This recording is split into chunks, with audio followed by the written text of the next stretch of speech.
Hey guys, and welcome to my first YouTube video. My name is Steven and this is Pre-Med Tech. Now let's begin with the specs of the iPad Air 4. It comes in 4 different colors: silver, space gray, rose gold, green, and sky blue. I decided to stick with space gray since all my Apple products are space gray.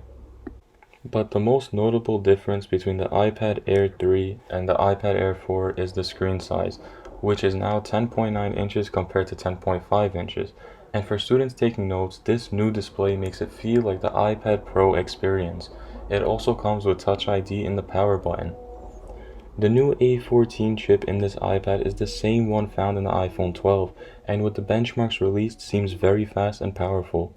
If you are looking for a tablet for photography, this may not be the right fit, but it has been upgraded from an 8 megapixel camera found on the iPad Air 3 to a 12 megapixel camera. The rest of the features in that long list is found in most iPads. There are 2 speakers compared to 4 speakers found in the iPad Pro, but the speakers were placed in a way to give stereo speakers in landscape mode. The iPad now supports USB-C charging and surprisingly comes with a charging adapter in the box, saving us some money, but no earbuds, unfortunately. The battery life is typical of an iPad, lasting roughly 10 hours with use, and the iPad ships out with iOS 14. I decided to buy an iPad pencil that looks and feels like the iPad Pencil 2 for only $22 and take notes with it. The first thing I did was test the iPad for all my school needs, which includes typing, reading, and using a pencil to take notes. As you can see, reading notes is so smooth with no lag. As I began using this pencil to take notes, I felt like I was writing on a piece of paper. There was no noticeable latency and I can sit there and take notes for hours without any issues. Now we all want to protect our iPad, and if you like the Apple's new folio case where it connects magnetically to your iPad, but don't want to pay $60 to $70 for it, then just go on Amazon and you can find one for $10. I bought this case on Amazon for $6 on Prime Day and love it. The magnets hold the iPad in place and I could bend the flap to any angle I want. I also bought a tempered glass screen protector for around $5 from Amazon as well to try and protect the screen. I want to share my final thoughts on the new iPad Air 4 and if it is good for students.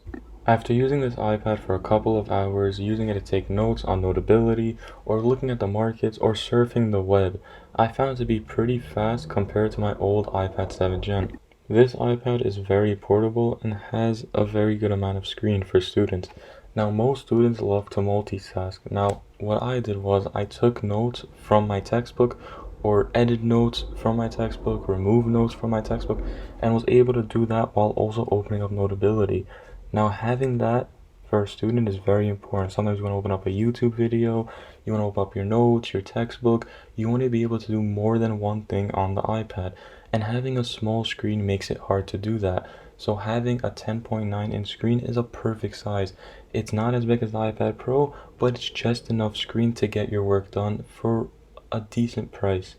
Now, the portability of this device is amazing. It weighs less than 2 subject notebooks and can replace all the books in your backpack or all the paperwork you carry for your business.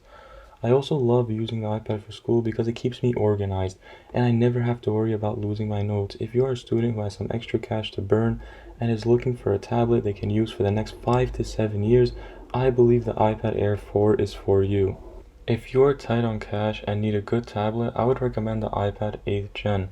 This iPad is nice, but if screen size and performance don't matter too much, then I would go for the iPad 8th Gen because it has the performance most students need for the fraction of the price and a very comfortable display size of 10.2 inches. Thank you guys for watching, and if you are getting the new iPad Air 4, please let me know in the comments below, and if you like this video, please give it a thumbs up and subscribe to my channel for future tech videos. See you guys soon.